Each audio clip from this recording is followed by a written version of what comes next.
Oke, assalamualaikum warahmatullahi wabarakatuh. Jumpa lagi dengan saya Coler Airbrush. Di video kali ini kita akan bahas lagi tentang finding popping atau mencari data popping dari karakter clear HS. Dan ini clear yang saya angkat adalah masih sama seperti kemarin, clear HS 21 produk dari Hardwheel. Oke, di sini saya sudah mengelompokkan beberapa panel yang ada di depan saya ini, mulai dari panel yang sebelah sana. Sini kamera saya nggak bisa menjangkau keseluruhan, ya, minta maaf. Panel yang sebelah sana, keempat panel ini tadi malam kita aplikasikan sesuai dengan TDS. Jadi mixing rasionya 2:1:0,5 tinernya. Jadi kalau misal kita ikutkan pada petunjuk kali kemasan, yaitu 4 clear, 2 hardener, 1 thinner. Aplikasi cukup 2 layer. Dapatnya aman, Sentosa Jaya Abadi, enggak terdapat trouble popping meski aplikasi kita pakai flash off. Yang ini ya, tapi flash off-nya nggak cukup lama. Flash off-nya kurang lebih sekitaran 5 menit nggak sampai. Terus yang kedua, ini thinner saya kurangi. Jadi kalau anti silikon semua cuman pakai sedikit aja kemarin. Terus yang percobaan kedua, thinner coba saya turunkan ya mungkin di kisaran sama seperti kemarin, kisaran mungkin sekitar 10 ke 15% untuk thinnernya, sama medium slow reducer. Terus kita coba pada dua panel yang berbeda. Nah, di sini ada dua panel yang berbeda. Yang panel pertama dengan aplikasi kita pakai flash off, kita tembak normal seperti halnya yang barang yang seperti halnya percobaan pertama yang aplikasi sesuai dengan TDS, ini dia aman, enggak terjadi masalah apapun. Dan di panel yang kedua dengan tinter mixing rasio yang lebih sedikit, sama ya, kedua tinternya sama, tapi kita coba aplikasikan pakai flash off di layer pertama, di layer keduanya kita langsung kita babat di 3 layer, jadi totalnya 4 layer. Kita dapat masalah seperti gini. Ini terdapat sedikit bintik popping pada bagian di sini, ya. Ini thinner 10 ke 15%, aplikasi flash off-nya paling kurang lebih sekitaran 3 menitan. Kemudian di layer kedua langsung kita babat di 3 layer. Hasilnya seperti gini. Nanti rumusan masalah kita rangkum di bagian akhir ya. Dan percobaan ketiga, kita aplikasi tanpa thinner. Kan kemarin ada yang komentar, Mas coba kayaknya bisa diaplikasikan tanpa thinner Kang, karena clearnya terlalu encer. Nah, di sini ada 4 panel yang saya coba aplikasi tanpa thinner. Panel pertama yang saya coba tanpa thinner, ini kita pakai mode barbar sekali. Jadi tembakan sekali one visit aplikasi tanpa flash up, langsung kita babat tebel, kemungkinan 3 layeran tapi tebel, dengan aplikasi langsung sawur ya, sawur hantam sawur. Terus ternyata kita dapat popping. Poppingnya mana ini? Nah, poppingnya seperti gini.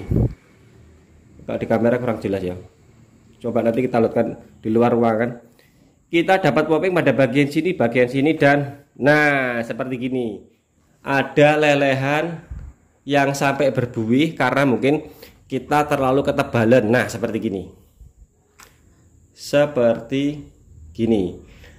Kenapa kita uji coba seperti gini? Karena dalam benak saya, kita coba aplikasi yang tanpa thinner langsung dapat, biar langsung dapat tebal dagingnya, maksudnya tebal-tebal ideal. Bagaimana, apakah bisa? Ternyata di clear ini kita belum bisa aplikasi seperti itu. Ini faktornya juga banyak, nanti kita rangkum di belakang video. Dan di panel yang kedua sama, ini juga kita aplikasikan mode barbar. Jadi titik A titik B tanpa flash off, langsung saya tembak hajar tebel, cuman 3 layeran kalau nggak salah. Ini kita juga dapat popping. Mana poppingnya? Popping yang enggak terlalu parah dari yang sebelah sini. Ini yang di sebelah sini. Oh, nanti saya tampilkan di luar ruangan. Ini terdapat bintik-bintik popping kecil yang nggak terlalu parah. Tapi yang mungkin yang di sini saya tembakannya yang agak terlalu tebel banget, terlalu merendam spray gun. Bintik-bintiknya seperti gini. Ini bintik-bintik pada bagian yang sebelah. Jadi tembakan 3 layeran, tapi di layer terakhir itu cuman saya sawur, cuman tanpa flash off, tanpa thinner, tetap pakai silikon remover.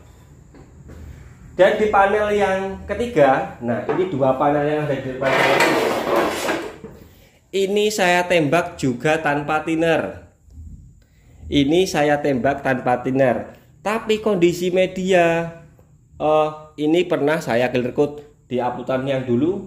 Pernah saya bahas awalnya seperti apa. Terus kemudian setelah saya diamkan kurang lebih 2 mingguan lah mungkin ya. Kurang lebih 2 mingguan atau 1 minggu lebih. Ini kita vlog coat dengan kita tembak clear yang tanpa thinner. Dia selama Sentosa Abadi nggak menemukan vlog coat, nggak menemukan popping sama sekali. Kita di sini nggak menemukan popping sama sekali. Kenapa bisa demikian? Nah, ini yang lebih seru nih, baru bahas ini rangkumannya. Oke, kita mulai dari yang mana ya? Oh, yang ini langsung aja dari yang belakang. Kalau pendapat saya, kenapa dia nggak popping? Karena mungkin kita lapisannya tipis. Kan namanya vlog coat, kita kan ngejarnya cuma mengkilap. Ini saya aplikasikan 2 layer tipis dengan pakai jeda ya. Jedanya kurang lebih setengah batang rokok itu berapa menit ya? Paling nggak sampai 5 menitan lah rokok Marlboro yang putihan ya. Jadi ini saya aplikasikan tembak 2 layer tanpa pakai flash off, tanpa thinner, hanya pakai silikon remover. Dia aman Sentosa Abadi, nggak menemukan popping sama sekali. Jadi mungkin bisa aplikasi tanpa thinner, tapi jangan terlalu tebal-tebal. Ini kemungkinan kesimpulan pertama saya seperti itu. Kenapa? Karena ketika kita aplikasi dengan mixing rasio yang sama ke 4 media ini, pada bagian yang langsung saya tebel hantam tanpa flash off, dia terdapat popping. Jadi kasus tentang itu sudah menemukan jawabannya. Dan di media yang sana yang panel yang besar sama juga seperti itu.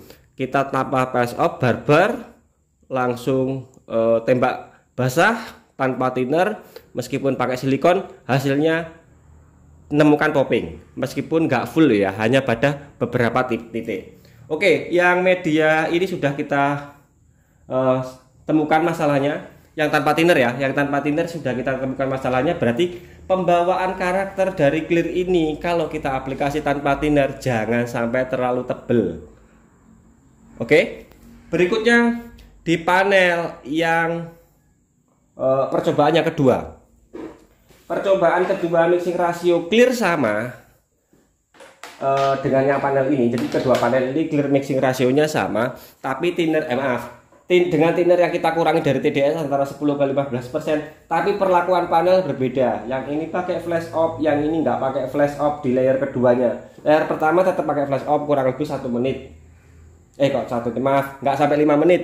Kemudian di layer kedua ketiganya kita tanpa flash off langsung ngejar tebel. Dapatnya seperti gini.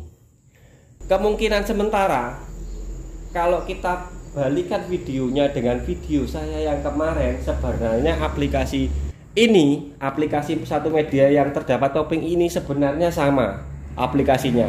Kan kemarin kita layar pertama sempat istirahat karena nunggu rolling media sampai selesai, baru kita aplikasikan 2-3 layer tanpa flash off. Kenapa media yang kemarin selamat dan media ini enggak selamat? Ini perkiraan saya ada beberapa hal yang menyebabkan popping. Satu, bisa dari suhu. Karena ketika aplikasi ini kita suhunya di antara 30 turun ke 28. Kalau di video yang kemarin rasanya suhunya, kalau saya ingat-ingat itu suhunya di 26 derajat. Berarti pengaruh popping juga ada pada suhu. Misalkan suhunya ini terlalu tinggi, itu resiko untuk popping untuk clear ini lebih banyak. Makanya disarankan aplikasi pakai thinner. Kenapa pakai thinner? Karena kalau pakai thinner yang banyak, kan ini thinner sedikit kan, berarti mengurangi efek pengerian yang terlalu cepat. Sudah suhu panas, thinner sedikit, otomatis kan penguapannya terlalu cepat kan. Sedangkan thinner yang slow itu mengurangi penguapan supaya agak lambat. Jadi supaya boleh santai nguapnya, nggak terlalu cepat. Kalau sudah terlalu cepat berarti mungkin kejadian seperti gini. Ini kalau kita analisis dari segi suhu. Jika kita kembali ke alat, nah ini yang agak rame di sini. Jika kita ngomongin tentang alat, mungkin karakter dari spray gun yang saya pakai dengan pattern yang kecil, semburannya yang relatif basah dan deras, dia tidak mau, intinya clear ini tidak mau diperlakukan seperti itu. Jadi harus pakai flash off. Jadi misalkan teman-teman pakai spray gun dengan karakter yang saya pakai ketika aplikasi model yang seperti gini, berarti di layer kedua, ketiga harus tetap pakai flash off. Jadi kalau kita hantam langsung basah dapat, nggak akan tentunya akan dapat popping. Oke, kita kembali tentang spray gun. Nanti kita ngomong tentang atomisasi ya. Saya karena nggak ada data, hanya belajar lewat juga internet, baca tentang atomisasi. Nah itu nanti akan agak seru. Mungkin di akhir video kalau sempat saya buat videonya, nanti akan kita buat videonya analoginya tentang atomisasi seperti apa, sama ledul gembos yang paham dengan karakter spray gun yang sering dibawa, coba kita kulik ya. Jadi kesimpulan sementara saya, popping ini pengaruhnya ada pada suhu yang terlalu tinggi, jumlah penumpukan cairan yang terlalu berlebih dalam seketika, terus juga ke alat. Tentang atomisasi, kenapa kok ini karakternya campuran mixing rasionya sama, terus kalau suhu ini relatif sudah mulai turun ke 27 ke 26 ya, suhu saya lihat ketika aplikasi panel ini. Oke, sedikit kembali ke tentang ke suhu. Jadi aplikasi yang panel ini, panel yang selamat tanpa thinner, aplikasi tipis 2 layer, ini kondisi terakhir sekali saya mengerjakan. Jadi suhu itu sudah turun di antara 27 ke 26 pada panel ini. Berarti kesimpulannya tentang suhu, clear ini nggak bisa dimainkan dengan suhu yang tinggi ketika kita nggak pakai thinner atau thinnernya sedikit. Tapi kalau thinnernya banyak ya, mau di suhu 29, 30 mungkin masih aman. Sepengalaman saya seperti itu. Oke, tentang alat dan spray gun gini. Jadi popping ini kan bahasa teknis di dunia pengecatan. Yang lengkapnya adalah solvent pop. Solvent pop ya. Penguapan solvent itu penguapan gampangnya. Jadi solvent pop itu proses penguapan yang terjebak, yang terkendala. Nah, terkendalanya apa? Gampangnya lapisan clear yang pertama itu dia masih pengen nguap, tapi sudah ditimpa, sudah kejebak dengan lapisan terluar yang terlanjur sudah kering. Yo, sudah berat. Atau gampangnya begitu. Nah, jadi solvent pop. Jadi apalagi penguapan yang terganggu. Terganggu, sederhana seperti itu. Gini Mas, ini masalahnya gini kan, mixing rasionya sama, yo kan, suhu relatif ya mungkin beda tipis suhu. Tapi kok di percobaan pertama, video pertama itu kita nggak dapat popping, tapi kok yang di kedua ini kita dapat popping. Yang jelas yang membedakan adalah dari alat. Nah, iki aku mau kan sedikit ngomong tentang atomisasi. Lek pemahamannya sampean seperti apa sih? Sebentar tak jelaskan dulu Mas. Iki kan gini Mas yo. Iki sing suruh sampean gambar tadi seperti gini ya, kan? Tadi suruh gambar seperti gini. Ini mungkin di alat yang kemarin kita pakai droplet atomisasinya atau partikel yang jatuh seperti gini, besaran butirannya. Terus ini di droplet yang peragaan yang kedua atau tadi malam yang kita clear tuh yang terdapat popping, butiran dropletnya seperti gini. Semisal ukur partikel anggaplah ini mungkin 1 mili, yang ini 1,2 mili gitu aja, sederhana seperti itu. Nek kemungkinan sampean Mas, masalahnya di mana? do nasibmu elek ngono. Oh, nasib iki tentang aib masalahnya.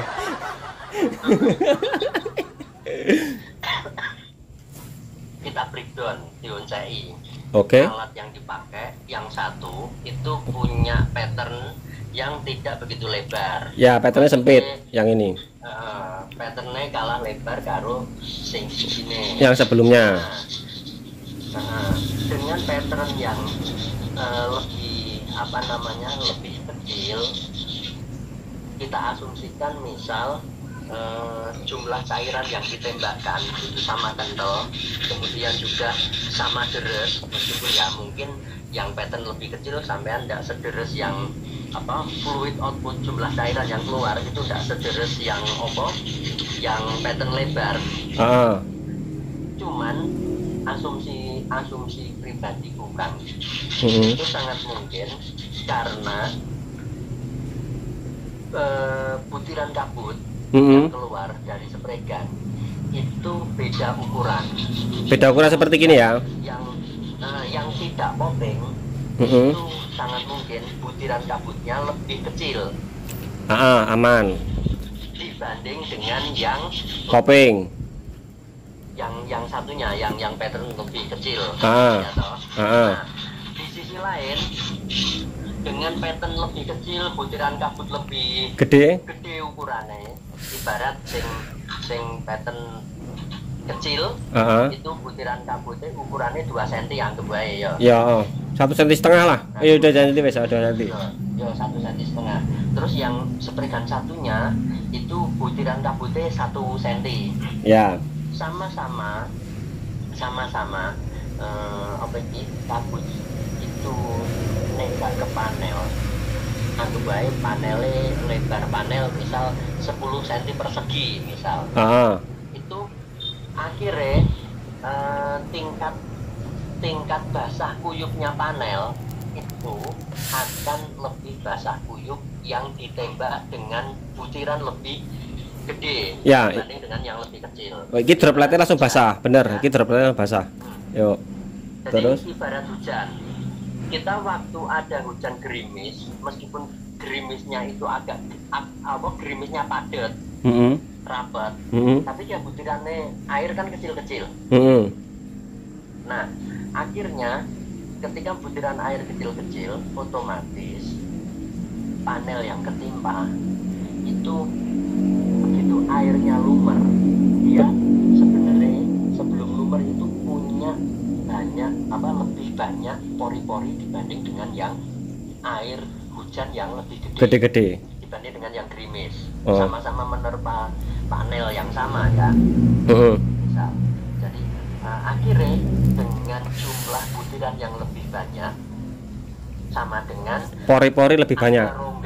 Rongga pori-pori yang lebih banyak pula, meskipun rongga ini lebih kecil, tapi ini bisa dipakai untuk bernapas. Oh, iya. Dibanding dengan yang butiran kabut lebih gede, dalam satu luas panel yang sama, itu jumlah rongga akan lebih sedikit dari yang butiran lebih kecil. Paham? Karena jumlah butiran yang nempel itu juga lebih sedikit. Tapi ukuran lebih gede. Begitu nanti dia sudah lumer, akhirnya pori-pori pun akan semakin lebih sedikit, langsung tebel. Langsung becek, langsung tebel ya? Jumlahnya gede, dia langsung tebel. Ya toh? Jadi ibarat kayak yang logika model kertas 5 cm, 2 lapis tetap akhirnya sama dapat 10 cm. Dibanding dengan kertas 2 cm 5 lapis, itu rongga yang ada tetap lebih banyak yang kertas 2 cm sebanyak 5 lapis. Mungkin itu anggapanku loh Kang, kemungkinan itu. Oke, tak sederhanakan bahasanya Mas Alip ya. Mungkin jika terpotong-potong. Kalau cairannya kecil-kecil, jadi pori-porinya lebih banyak, penguapan jalan keluarnya thinner itu lebih banyak rongga. Kalau butiran besar sama-sama dapat becek, tapi ini lebih becek karena butirannya lebih besar. Makanya spek seperti itu kalau untuk buat ngeflat becek enak tapi lihat dulu karakter clearnya. Karakter clearnya bisa nggak di bawah seperti gitu. Ini bisa langsung dapat becek, cuman rongganya untuk nguap itu lebih sedikit. Ngono kan Mas sederhananya Mas? Nah, iki engko Mas ketemune neng tentang flowcut dan nggak flowcut itu diaplikasikan atau digunakan jika kita menemukan karakter clear yang seperti apa dan alat yang bagaimana. Iya nggak?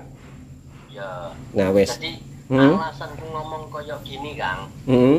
Kalau kita lihat di datasit Spraygun Devilfish GTI Pro Light ya.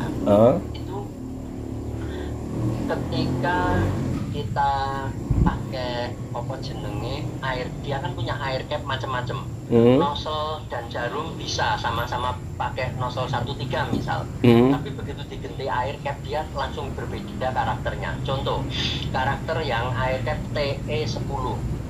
Dia cenderung apa iki jenenge? Dia cenderung hasil tembakannya flat, basah. Kenapa?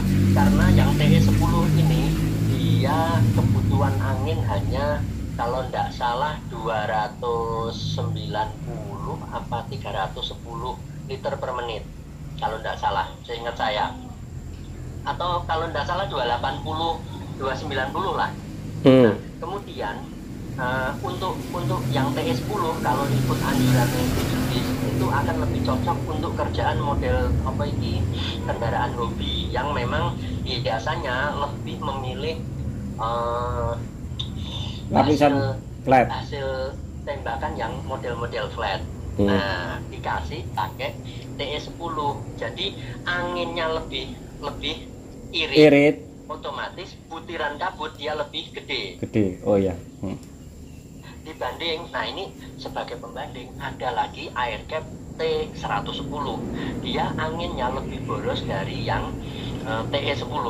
Tapi karakter butiran kabut kalau teman-teman bisa lihat di website Devilfish Pro Light itu dia ada gambar butiran kabutnya yang T110 itu sedikit lebih kecil dari yang TE10. Nah, ketika butiran lebih kecil, otomatis nanti dia akan sedikit muncul jerukan karena anginnya lebih gede, lebih banyak juga.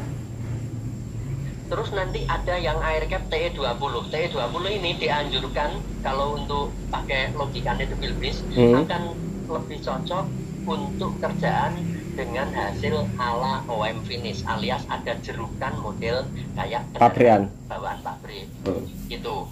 Nah, yang TE20 ini konsumsi angin 330 liter per menit seingat saya. Dibanding dengan yang TE10 yang hasilnya lebih flat, dia hanya 285 kalau tidak salah, 280-an liter per menit. Nah, jadi dengan butiran kabut yang lebih gede, memang kita akan lebih mudah dapat hasil yang flat, becek itu becek. Nah, dengan catatan Spraygunnya pinter, sudah mampu menyajikan konsisten droplet alias butiran kabut yang keluar itu ukurannya seragam, nggak gede kecil kayak tembakannya. Ya mohon maaf, kelas apa iki F75 F100 dia ada yang gede ada yang kecil seperti yang pernah kita obrolkan di live Instagram. Nah, terus dengan angin yang lebih boros, yang lebih banyak, nozzle dan jarumnya sama, fluid of gampangnya jumlah cairan yang keluar juga imbang, tapi dengan didorong angin yang lebih banyak, otomatis dia lebih lembut. Nah, ketika butiran kabut lebih lembut, kita lebih kecil ukurannya dari yang TE10 ya, misal di TE20. Nah, dia akan menyajikan tembakan yang cenderung lebih kering karena butiran kabutnya lebih kecil-kecil. Akhirnya ketika dia dengan butiran kabut yang lebih kecil-kecil, rongga lebih banyak, proses pengeringan lebih stabil, cepat karena jalur nafasnya lebih banyak, otomatis dia meninggalkan sedikit jerukan. Jadi kalau ngomong fair, misal sama nembak yang panel itu hasil tembakan yang pakai SATA sama yang Meiji, kalau ngomong flatnya akan cenderung lebih flat yang Meiji. Bener. Tapi kalau di SATA dia tetap kayak ada jerukan kecil-kecil gitu. Oke. Ya wes sip. Sama-sama 010 misal. Oh, ya. Oke, jadi kesimpulannya gini Mas yo. Masalah tentang popping ini kompleks ya, mulai dari suhu, aplikasi, alat dan juga brand ya Mas yo. Jadi pembawaan setiap brand itu nggak mesti sama gitu, enggak kan maksudnya? Ya. Yo, wes kesimpulannya seperti gitu. Kenapa kita cari terus data tentang popping? Karena kadang-kadang konsumen ini membawa bahan sendiri. Kalau kita nggak tahu perlakuan bahan seperti apa, itu yang kita akan sangat-sangat mati kutu. Ada teman saya yang dapat pekerjaan, terus konsumennya bawa bahan sendiri, clear sendiri, karena mungkin dia sudah fanatik dengan salah satu brand tersebut. Terus kemudian diaplikasikan, akhirnya rezeki nomplok popping, dan videonya nggak diupload. Itu ada teman saya seperti itu. Penasaran ya? Nanti aja kita tunggu uploadannya.